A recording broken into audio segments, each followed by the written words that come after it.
Hi guys what's up, कैसे आप सब लोग। मेरा नाम है एल सिंह और आप देख रहे हैं अपना यूट्यूब चैनल नेशन फर्स्ट। तो भाई लोगों का काफ़ी डिमांड आ रही थी, वीडियोस की आती रहती हैं। तो उसमें ये नहीं बताया गया था मेरे को कि किस वीडियो के लिंक से मैं दूं रिएक्शन, लेकिन मैंने खुद ही उठा ली। ये रिजवान जी हैं, इनका चैनल है फेस टू फेस। तो मैंने सोचा कि चलो अपनी मर्ज़ी से एक वीडियो उठा लेता हूँ, क्योंकि जो अभी सिनेरियो चल रहा है, जो ये आया था अपना एक पाकिस्तानी जिसने क्लेम किया था नुसरत, ठीक है, वो चूसा हुई आम की गुठलियाँ ने वो बोला था, मैंने वीडियो भी बनाई है उस पर। तो वो मामला चल रहा था, मैंने सोचा कि उस मामले को आगे देखते हैं कि रिजवान सर ने कैसे किया, इसको बताया है। आपको एक बात बताता हूँ, आपको जैसे मर्जी लगते हो, जब आप रिजवान सर की बातें सुनते हो ना, लोगों लोगों को लगता है कि मैं देखता नहीं हूँ। मैं रिजवान सर को देखता हूँ, वीडियो देखता हूँ मैं उनकी। तो मैं जब मैं उनको देखता हूँ ना, तो मेरे को लगता है कि वो एज ए इंडियन बन के सोचते हैं। आपको कईयों को लगता होगा कि वो हिंदुओं की सपोर्ट करते हैं ज़्यादा, जहाँ इसकी सपोर्ट करते हैं। वो सपोर्ट नहीं करते किसी की। वो इंडियन बन के इंडियन कल्चर को, इंडियन के हेरिटेज को सपोर्ट करते हैं। वो दिमाग में रख के आपसे बातें करते हैं, ठीक है। तो आप लोग भी मैं यही हमेशा बोलता हूँ कि आप लोग भी जब भी कोई वीडियो देखो या बात करो, तो एज ए इंडियन बन के बोलो, ठीक है। तो आपकी बात अच्छी सुनी जाएगी, समझ आएगी। आपको भी लगेगा कि हाँ यार, कुछ हमने अच्छा किया है। अगर बायस्ड हो के किसी चीज़ के बोलते हो, तो वो गड़बड़ा जाती है चीज़, ठीक है। तो हम इंटरनल मामलों पे वैसे मैं देता नहीं हूँ, ज़्यादातर हमारा चैनल का काम नहीं है इंटरनल मामलों पे दखल अंदाजी करना। लेकिन जो देश के सिंबल हैं या देश के आपके लिए जो अच्छी चीज़ें हैं, मुझे लगता है कि हमें ये जोड़ सकती हैं चीज़ें, जहाँ हमें समझ आती है। हमें अमन की आशा वालों को भी समझ आए कि नहीं, ये चीज़ें गलत हैं, ये देश के खिलाफ हैं, हमें उससे दूर रहना चाहिए, देश को एकजुट होना चाहिए, चाहे वो कोई भी हो, ठीक है। तो उसी वजह से मैं वो वीडियो लेके आता हूँ। मैं कंट्रोवर्शियल वाली वीडियो बहुत कम करते हैं, हम करते ही नहीं हैं। तो मेरी आप सबसे रिक्वेस्ट है कि कंट्रोवर्शियल वाली वीडियो पे ना हमें सजेशन करिए, ना हम उस पे वीडियो पे रिएक्ट करेंगे, क्योंकि हम नहीं चाहते कि देश में कुछ भी ऐसी गड़बड़ हो जो हमारे देश के लिए नुकसानदेह हो। तो हम वही लाएंगे जो देश के हित में हो और पाकिस्तान के खिलाफ हो, आपको नॉलेज मिल सके। तो जो मैं आज वीडियो लेके आया हूँ, पहले वो वीडियो के हम देखते हैं। ये है face to face video channel है, ठीक है। इन्होंने जो टाइटल दिया हुआ, वो दिया हुआ रब ने बना दी जोड़ी, ठीक है। तो पहले वीडियो देखते हैं, वीडियो के एंड में तबसरा करेंगे, मैं अपने विचार रखूँगा। बाकी मैंने ये वीडियो देखी नहीं हुई है, फर्स्ट टाइम ही देख रहा हूँ, तो आपके साथ मिलके ही देखूंगा। आई होप कि आप पूरी वीडियो मेरे साथ मिलके देखेंगे, साथ देंगे। तो इस वीडियो का लिंक मैंने डिस्क्रिप्शन में दे दिया है। हमेशा इंडियन भाइयों को सपोर्ट करो, इंडियन यूट्यूबर को सपोर्ट करो, और लात मारो पाकिस्तानियों को, ठीक है। उनको अनसब्सक्राइब करो, रिपोर्ट मारो, ये आपका बेसिक काम है, अगर आप कोई और काम नहीं कर सकते। बाकी मैं आपको एंड में बात करेंगे, पहले वीडियो स्टार्ट करते हैं। So let's start the video. Hello, नमस्कार, सत श्री अकाल, अस्सलाम वालेकुम। कैसे हैं जनाब? तो पाकिस्तान के एक वरिष्ठ पत्रकार उर्फ पार्ट टाइम जासूस नुसरत मिर्जा साहब ने एक सनसनीखेज खुलासा किया। पहले सुनिए क्या बोला। हमें बुलाया गया है जब हामिद अंसारी साहब नायब सदर थे, तो एक सेमिनार था बहुत बड़ा जिसमें टेररिज्म पे था, तो उन्होंने उस पर भी हमने, तो मैं इस समय कहता हूँ कि ये ठीक है आपकी बात कि हम भी बहुत एक्सपर्ट नहीं हैं, लेकिन हम क्योंकि मुगल हैं, हमने वहाँ हुक्मरानी की है और वो हम हम मुगल वहाँ हैं। की हालात को जानते हैं। एक तो यार इन लोगों का ये कमबख्त हुकूमत करने का जुनून नहीं उतर रहा है यार, हद हो गई। ब्रिटेन ने 100 से ज्यादा मुल्कों पर हुकूमत कर ली, उनका एक भी आदमी, एक भी वक्ता, एक भी नेता ये कमबख्त कहता हुआ नहीं मिलता कि हमने 100 मुल्कों पे हुकूमत की थी। ये मुगल यार अपनी हुकूमत का, और हम मुसलमान भाई अपनी हुकूमत का रोना ही नहीं खत्म कर रहे हैं। ये चिड़ है, ये एहसास कमतरी है, ये क्या है समझ में नहीं आता। खैर चलो, वो एक अलग मुद्दा है। आगे सुनो साहब, हमारे फैंटम ने क्या बोला।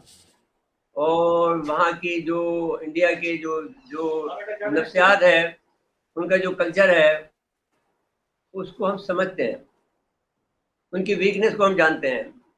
अब मसला ये है कि पाकिस्तान में कोई आदमी ऐसा नहीं है कि उस हमारी जो पास जो एक्सपीरियंस है, या जो जो तजर्बे हमने वहाँ तजर्बा हासिल किया, उससे कोई इस्तेफादा हासिल करने को तैयार नहीं है। और वो जो बहुत ज़्यादा है, यानी 2011 में मैं लास्ट गया था, जब वो एक दिल्ली में एक जफरुल इस्लाम साहब हैं जो मिल्ली गज़ट निकालते हैं, वहाँ का अखबार अंग्रेजी में, उन्होंने हमें बुलाया था, तो फिर हम यहाँ से हम ले गए थे। तो अब मतलब ये है कि रीजनेबली हम समझते हैं।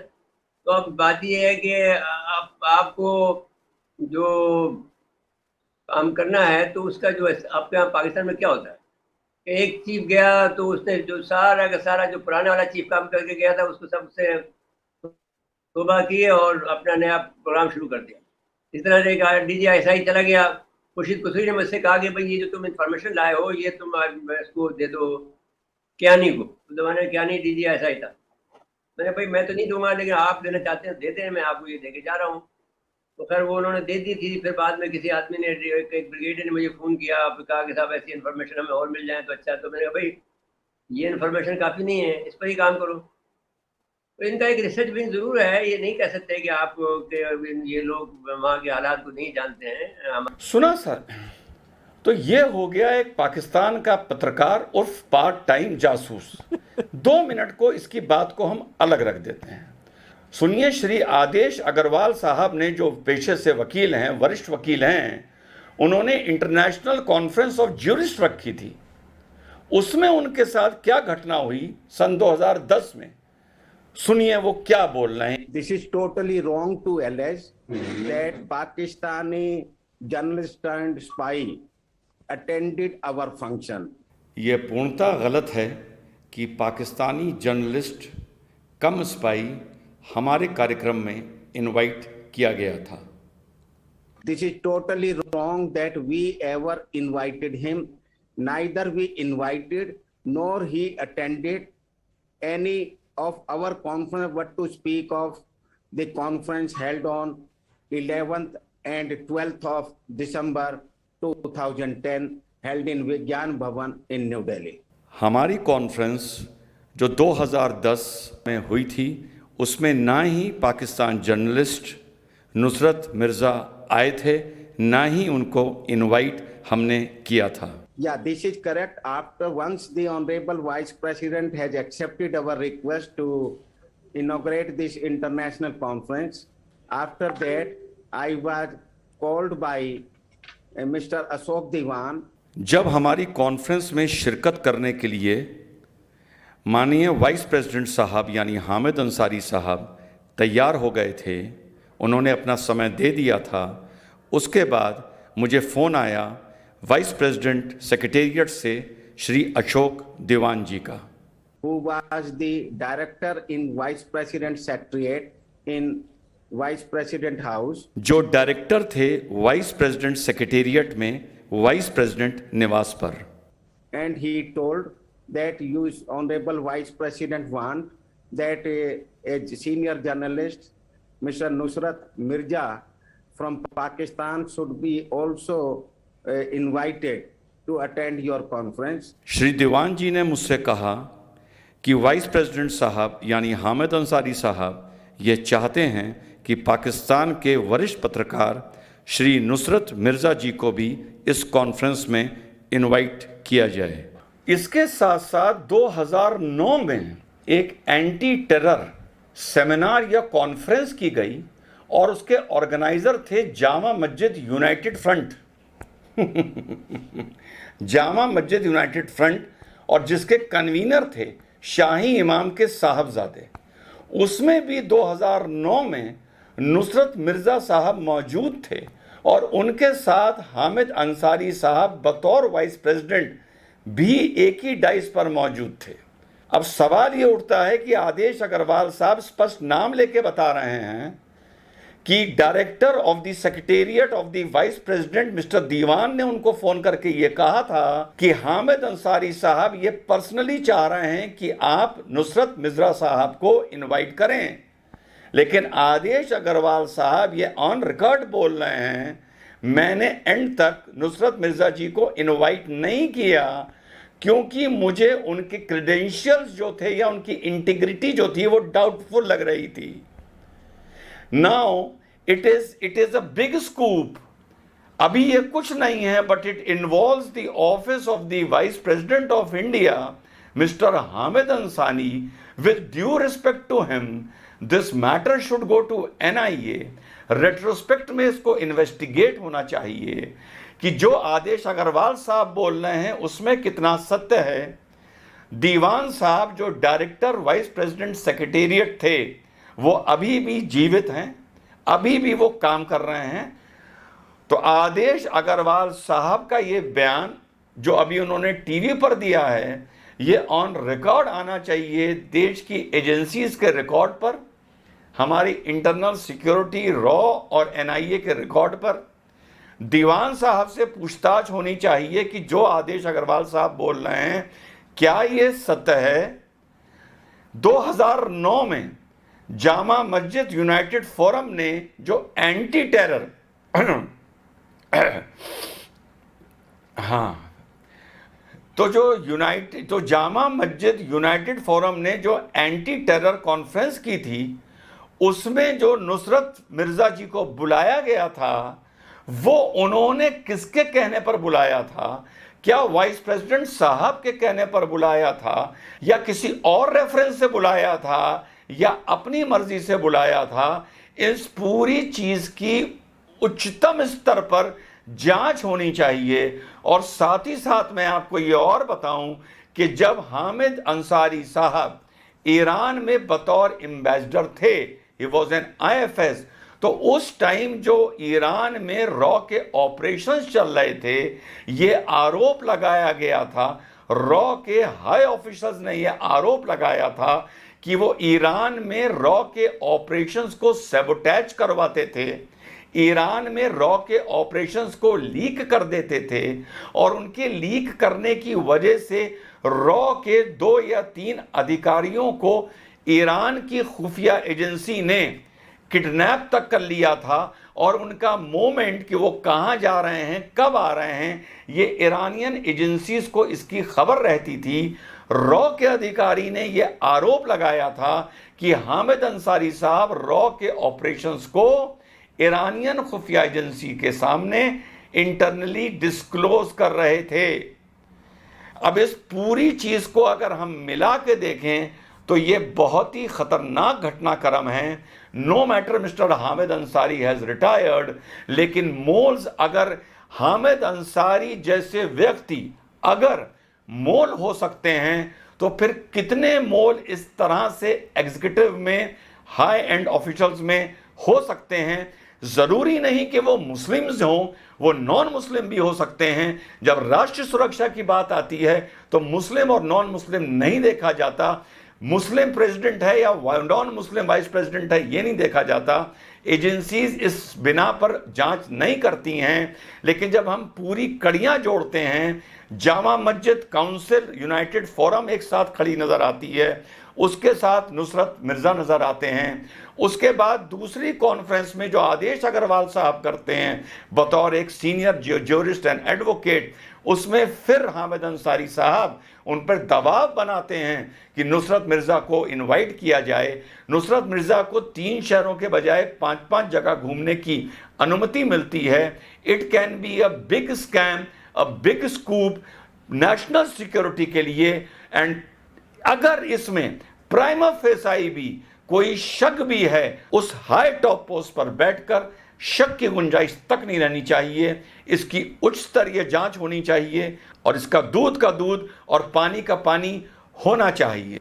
क्योंकि ये इतना सेंसिटिव मामला है, क्योंकि ये इतना राष्ट्रीय सुरक्षा से जुड़ा मुद्दा है, क्योंकि इसमें एक वाइस प्रेसिडेंट का ऑफिस इन्वॉल्व है, इस मुद्दे पर इससे ज्यादा बोलना बतौर एक वक्ता ठीक नहीं रहेगा। सीधा एक रिक्वेस्ट होनी चाहिए from the honourable office of the prime minister and the home minister कि इसकी जांच करी जाए और दूध का दूध पानी का पानी किया जाए, क्योंकि इसमें highest office the office of the vice president of India involve है। एक बार नहीं, बार बार हामिद अंसारी साहब के नुसरत मिर्जा साहब से तार जुड़ते प्रथम दृष्टिया नजर आ रहे हैं। बतौर वक्ता इस पे इससे ज्यादा बोलना एक एग्जीक्यूटिव का कंटेम्प्ट भी हो सकता है, जो मैं बोलना पसंद नहीं करूंगा। लेकिन ये एक ऐसा मुद्दा जरूर है इंटरनल सिक्योरिटी का, राष्ट्र सुरक्षा का, कि इस पे ये जांच एनआईए को या सीबीआई को जानी चाहिए।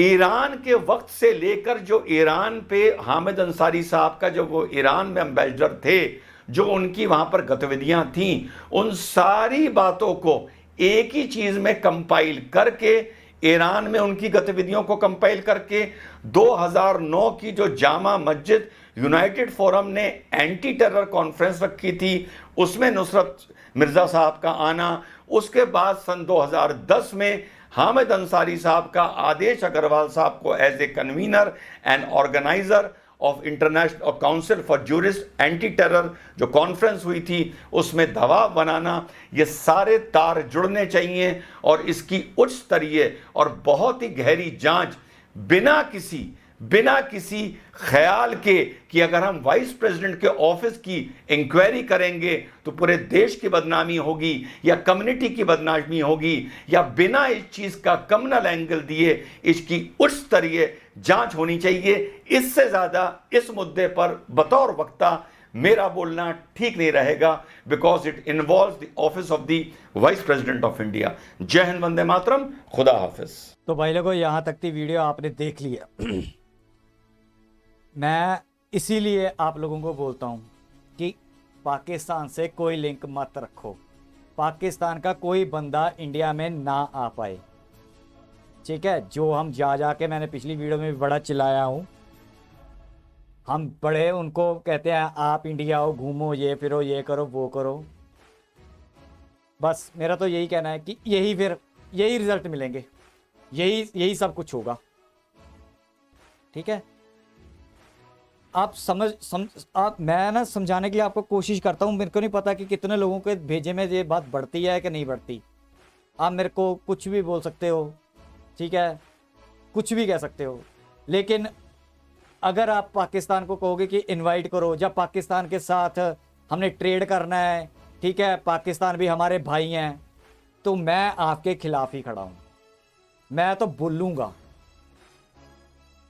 और प्यार मोहब्बत कर करके खाली जुत्तियाँ बहुत खाली हैं। अब करो इंक्वायरी हैं, अब बैठो।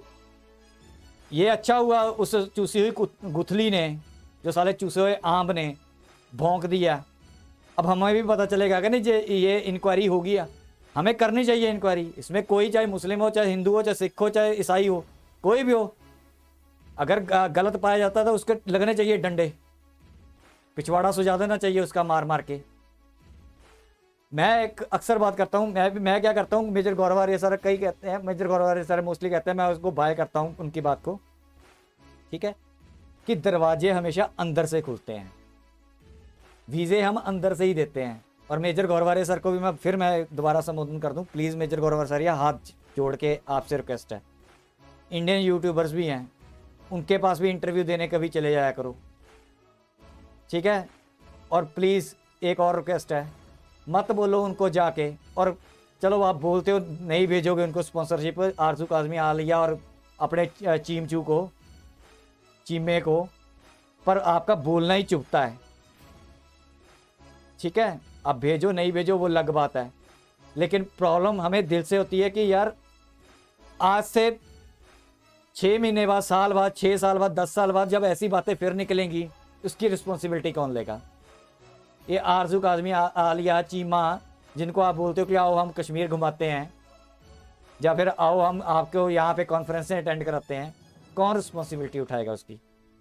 आप एक तरफ तो बोलते हो कि पाकिस्तान के बॉर्डर पे दीवार खड़ी कर दो, दूसरी तरफ आप बॉर्डर लांग के उनको वो भी देते हो, इंटरव्यूज़ भी करते हो, जाके उनके सब्सक्राइबर बढ़ाते हो, उनके चैनल के रीच बढ़ाते हो, और ऊपर से सोने पे सुहागा ये भी करते हो।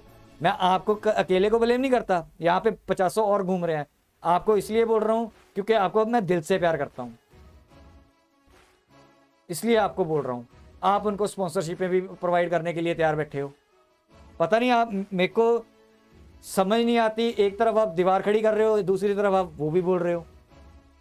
बाकी आप जो कर रहे हो इंडिया के लिए, जीरो से भी आप लगा लो करोड़ माइनस हजारों अरबों आपको परसेंटेज है कि आप इंडिया के लिए बहुत अच्छा काम करते हो, आपको दिल से प्यार करते हैं, जान देने के लिए तैयार हैं आपके लिए। आप बोलो तो सही, लेकिन जो ये करते हो आप, मैं आपको, मेरी आवाज़ तो आपके तक पहुंचेगी नहीं, ठीक है, लेकिन फिर भी ये आवाज़ यहाँ पे रह जाएगी हमेशा के लिए इस यूट्यूब चैनल पे, कि मैंने भी आपको कभी कुछ बोला था कि सर आप जो इनविटेशन भेजते हो तो ऐसी होंगी। तो रिज़ल्ट हमको, मैं भी गवर्नमेंट से यही अपील करूँगा कि इसकी फुल इंक्वायरी होनी चाहिए। जो ये मिर्जे खिरजे ने जो बकवासबाजी मारी है, उसकी बोलने का ढंग देखा है, मैंने पिछली वीडियो में बताया, इसकी वैल्यू नहीं है। चाहे दूध का दूध पानी का पानी हो जाएगा, चाहे ये बेगुनाह साबित हो चाहे गुनाह, अगर बेगुनाह हो गए तो करके काम अपना, अगर गुनहगार साबित हो गए तब भी ये इनका मोटिव सॉल्व हो गया। दोनों तरफ से ये मिर्जे चूसी हुई आम के काम सॉल्व हो जाते हैं, पाकिस्तान के दोनों हाथों में काम सॉल्व होंगे। अगर नहीं हुआ तब अब हमारे यहाँ पे खराबी पैदा कर दी, अगर वो साबित हो गए गलत, ठीक है, तब भी खराबी पैदा ही होगी। तब हम उनको देखेंगे कि यार ये तो साले खुद के दरवाजे हमने खुद खोल रखे हैं। तो मेरी आप सबसे रिक्वेस्ट है, रिजवान सर बहुत अच्छा बोलते हैं, बहुत ये सही बोला इन्होंने, ये मुगलों का बात कर रहा था, साला चूसी हुई गुथली, मुगल की शक्ल देखो साले की, बकवास मारता है मिर्जा, साला पता नहीं कौन सा साहबा मिर्जा वाला बैठा हुआ है, इसकी पाकिस्तान में कोई नहीं सुनता, इसको गालियां निकालते हैं लोग पाकिस्तान में ही, ऐसे ऐसे झूठी। आप मैं चाहता हूं कि आप इसकी ना कभी पुरानी वीडियो इंडिया के बोली होंगी ना, उस पर सुनना, इसके मिलिट्री पे जो बोली होती है, जिसने मिसाइलें मुजले पे हंसी आती है इसकी साली नॉलेज पे। साला टुच्चा सा बंदा हमारे देश में आके गंद डाल गया। बस मेरी आपसे यही रिक्वेस्ट है, आपको अवेयर करना है, मेरा फर्ज है कि ये जो आप काम कर रहे हो ना, आवाज़ उठाया करो, आवाज़ उठाओ कि हमें पाकिस्तान से कोई ट्रेड नहीं करना, हमें पाकिस्तान का कोई बंदा इधर नहीं चाहिए, हमें कोई वीज़ा नहीं देना, हमें कोई मेडिकल वीज़ा नहीं देना इनको। जाए दुबई में बड़े बड़े हैं, वहाँ पे चले जाएं हॉस्पिटल, यूरोप में चले जाएं, कहीं और चले जाएं, वहाँ पे बड़े हॉस्पिटल हैं, वहाँ पे जाके इलाज कराएं, इंडिया में नहीं, इंडिया में नहीं। रोको ये दवाइयाँ देने का जो आप इंडिया ने चोचला बना रखा है ना, ह्यूमैनिटी कर करके, ये चोचले बंद कर लो आज, वरना चित्तर तो खाएंगे। और मैं आपको हमेशा बोलता हूँ, जिस दिन ऐसे चित्तर पड़ते हैं ना, मैं हंसता हूँ आप लोगों पे, उनको मजा आता है। जो अमन की आशा वाले ना बकवासबाजी मारते हैं, फिर आके मेरे यहाँ टेंटू में बहाने शुरू कर देते हैं आंसू, पाकिस्तान ने ये कर दिया, वो कर दिया, ये कर दिया। करेंगे वो, आप में दम हो तो रोक लो, रोको। मैं तो ये कहता हूं, शेर का मुंह दांत दिखाने शुरू किए ना, तो ऐसी फितरत लाओ भी, दहाड़ना भी सीख लो, मिनट बकरियों की तरह करना बंद कर दो। हिंदुस्तानी बनो, हिंदुस्तान के बारे में सोचो, हिंदुस्तान की नजर से देखो दुनिया को, पाकिस्तान को हिंदुस्तान की नजर से देखो। ये प्यार मोहब्बत, ये बॉर्डर के शेयरिंग, ये करना, दवाइयां देनी ह्यूमैनिटी में, पाकिस्तान को ना करो। साली 197 कंट्री और हैं, उनके साथ प्यार मोहब्बत बना लो अगर ज्यादा शौक चढ़ा हुआ है। ये पाकिस्तानी क्यों, तुम क्या बोलूं यार। बाकी आप समझदार हो यार, मेरा तो काम बोलना है, ठीक है, मैं तो बोलता ही रहूंगा। अगर आपको मेरी वीडियो अच्छी लग रही है, ठीक है, लाइक करना, सब्सक्राइब करना, शेयर करना, कमेंट करना, और सब्सक्राइब करके इस चैनल पे जुड़ जाना, सोल्जर बन जाना, अगर आप साथ देना चाहते हो इस इंडियन भाई का, अगर आप समझते हो कि मैं इंडियन हूं, ठीक है। मेरे पास अमन की आशा वाला कोई राग लाप नहीं है, मैं तो लोहे की दीवार खड़ी कर दूं, हवा भी पाकिस्तान की इधर ना है, ना इंडिया की हवा उधर जाए। इंडिया को बचाना है तो पाकिस्तान से दूर हो जाओ, इंडिया का कुछ अच्छा सोचना है। बाकी करते रहो, जो मर्जी करते रहो, बुलाते रहो, मैं तो विरोध करता रहूंगा। जिस दिन ट्रेड शुरू होगी ना, तो सबसे पहले मोदी को, तो मैं मोदी सर को मैं बोलना नहीं चाहता, फिर मैं गवर्नमेंट को बताऊंगा, मैं बोलूंगा इस पे, जिसको बुरा लगे लगता रहे, मैंने नहीं खोलनी, मैं नहीं चाहता इसके साथ कोई ट्रेड खुले। तो यहां तक थी वीडियो दिखानी। आप अपने, अगर मेरे आपको भाई अच्छा लगता है, ये इंडियन भाई है, आपके कुछ काम कर रहा है, आपको अच्छा लगा, तो सब्सक्राइब करना। अपने जो प्लेटफॉर्म है ना सोशल मीडिया पे, वहाँ पे फैलाओ कि एक भाई पीटता है, रोता है, आज छोड़ दो पाकिस्तान का साथ, छोड़ दो उनको, एक बारी करके तो देख लो 5-7 साल, नहीं ऐसे नमूने तो होते ही रहेंगे फिर। ठीक है भाई लोग, यहाँ तक थी वीडियो, मैंने दिखानी, समझदारी आपका काम है, बाकी आप देखो, ठीक है। दहाड़ना सीख लोगे तो बेटर है, नहीं तो मिनट तो कर ही रहे हो 75 सालों से, करते रहो फिर। तो यहीं तक थी वीडियो, मिलेंगे नेक्स्ट वीडियो में, तब तक के लिए जय हिंद।